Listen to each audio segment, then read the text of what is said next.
Hello gamers, today we're going to be taking a look at Koji Igarashi's latest offering, Bloodstained Ritual of the Night, and see if it lives up to the hype of the spiritual successor to Castlevania Symphony of the Night.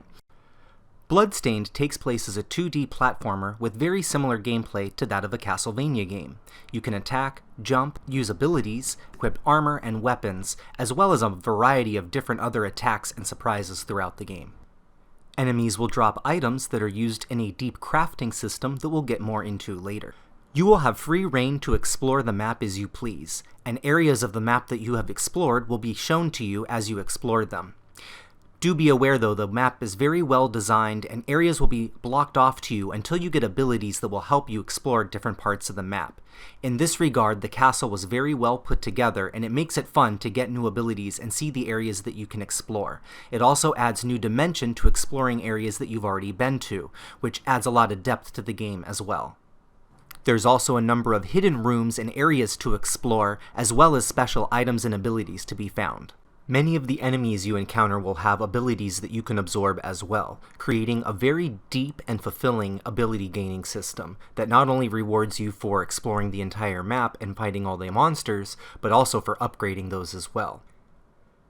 One of the other strengths of the game is in the variety of enemies that you encounter. While most of the enemies fit very much into the Castlevania theme, there's a lot of fun aspects of the game as well that fit very well into a 19 game.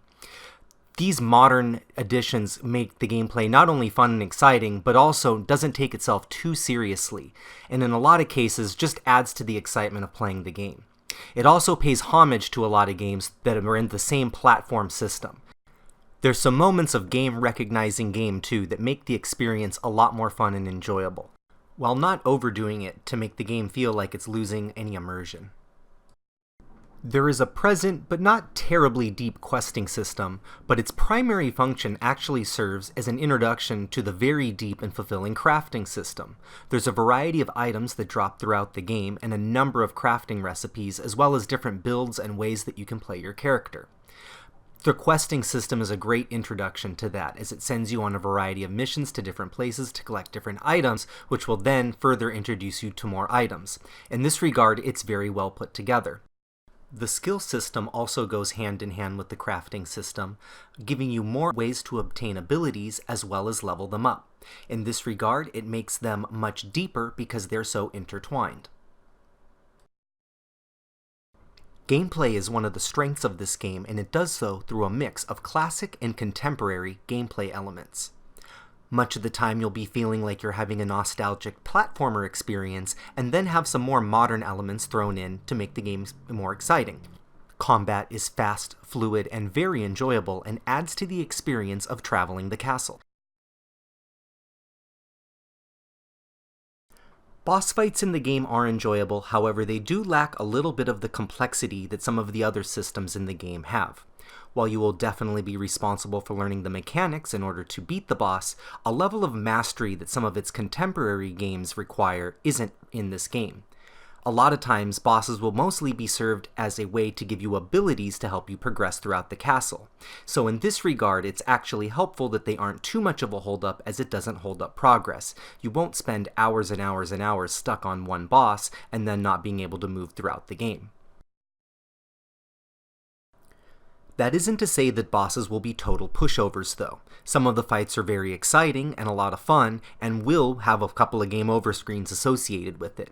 You just won't find yourself being stuck over and over again, and you'll have ways to bail yourself out through the item system. There are a few technical issues in the game, most notably one with the sound, and definitely some reports of some issues with frame rate on the Switch version. You may want to look a little bit more into that specifically if that's a version for you, but overall the game runs pretty smoothly.